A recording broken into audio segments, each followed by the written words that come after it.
Is your Mini Cooper's infotainment system stuck in a reboot loop?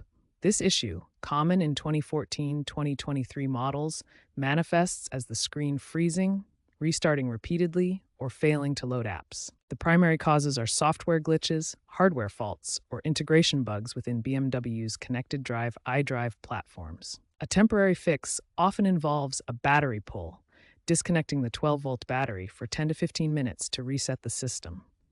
However, this might erase settings. A more permanent solution is a software update, either over the air, OTA, or via USB, which reinstalls the OS and includes error-checking algorithms. If the problem persists, especially after Android Auto or Bluetooth updates, it could indicate a deeper issue requiring professional diagnostics. If simple fixes like battery pull or software updates don't work, consider a factory reset using diagnostic tools or visit a mini dealership for IBU replacement.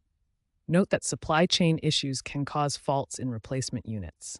To prevent these problems, keep your system updated regularly and avoid unapproved modifications. Looking ahead, Mini is integrating predictive analytics into Connected Drive, using AI to identify and resolve reboot issues before they occur through cloud-based monitoring and machine learning. BMW engineers state that most reboots are software-related, so future updates will embed AI to auto-correct before escalation. Experts recommend professional diagnostics for persistent issues to avoid voiding warranties or causing data loss. Always check Mini's official site or forums for the latest updates and solutions.